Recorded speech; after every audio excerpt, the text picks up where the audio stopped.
কোথায় যাব ভাবতে ভাবতে সকালবেলা চলে এলাম হাওড়া স্টেশন।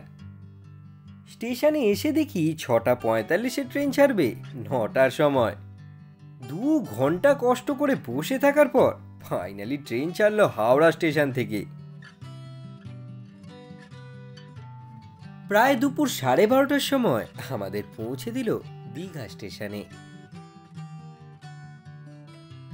স্টেশন থেকে বাইরে বেরিয়ে নিয়ে নিলাম একটি অটো।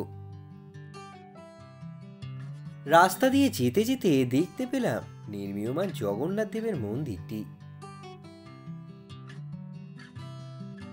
অটো আমাদের এসে নামিয়ে দিল উদয়পুর সি বিচে।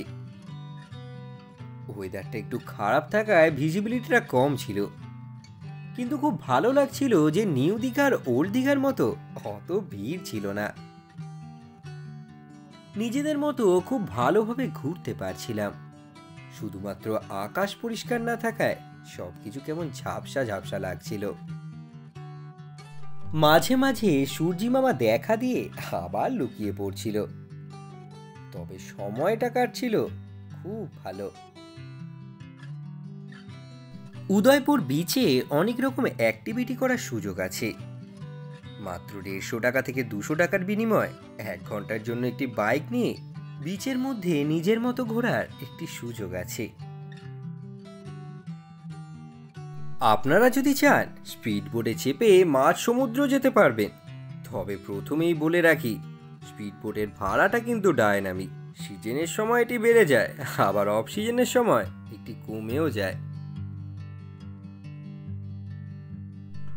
সাইট সিইং করার জন্য আশেপাশে অনেক জায়গা ছড়িয়ে আছে, কিন্তু সমুদ্রের বালিতে পা দিয়ে সমুদ্রের শীতল ছোট ছোট ঢেউগুলি উপভোগ করাটা একটি আলাদাই অনুভূতি।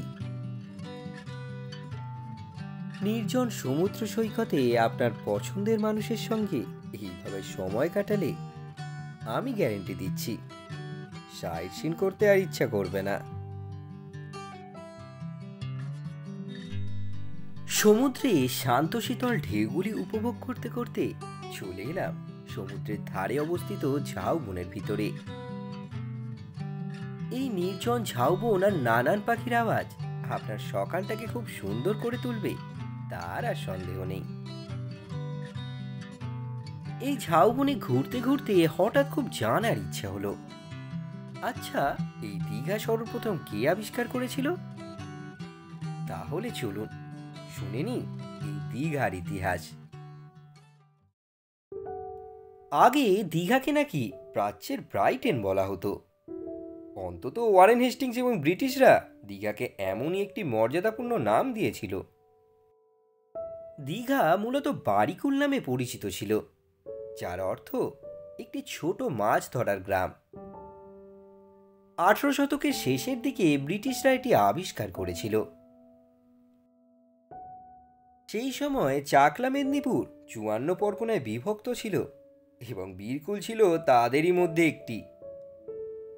1767 সালে বাংলার গভর্নর ওয়ারেন হেস্টিংস চাকলার উড়িষ্যার উপকূলীয় এলাকার ইজারা পেতে ব্যর্থ হন। সেই সময়ে তিনি উড়িষ্যার সীমান্তবর্তী মেদিনীপুরের দক্ষিণ পশ্চিম প্রান্তে অবস্থিত বীরকুলকে দেখেছিলেন। জেমস আগস্টা শিকির বেঙ্গল গ্যাজেটেও বীরকুলের উল্লেখ করা হয়েছে, যেখানে তিনি লিখেছেন তারা এর স্বাস্থ্যকর বায়ু থেকে সবচেয়ে প্রয়োজনীয় সুবিধা পেয়েছে। তাই ওয়ারেন হেস্টিংসই 18 শতকের শেষের দিকে কাঁথির কাছে বীরকুলের প্রচার করেছিলেন। নীল সমুদ্র আর বিস্তীর্ণ বালুকময় সমুদ্র সৈকত তাকে আকৃষ্টও করেছিল। কাছাকাছি ম্যানগ্রোভ বন ছিল শিকারের স্বর্গ। মিসেস হেস্টিংসকে লেখা তার একটি চিঠিতে তিনি লিখেছিলেন, Birkul was the sanitaria, the Brighton of east.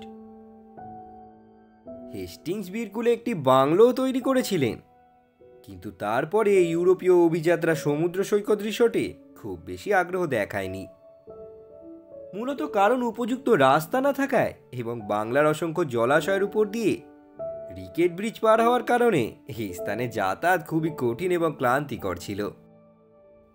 অন্য সমস্যাটি ছিল বারবার উপকূলীয় ঘূর্ণিঝড়, যার মোকাবিলায় উপকূলে নির্মিত কাঠামো ক্ষীণ হয়ে পড়ত।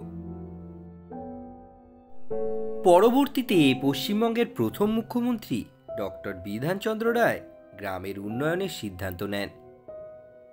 একটি সস্তা ক্যান্টিন বা ক্যাফেটেরিয়া এবং একটি সরকারি ট্যুরিস্ট লজ নির্মাণ শুরু করেন। তারপর থেকেই দীঘার রাস্তাঘাটের উন্নতি এবং নদীর উপর ব্রিজ তৈরি করার পর আজ দীঘা একটি জনপ্রিয় ট্যুরিস্ট স্পটে পরিণত হয়েছে।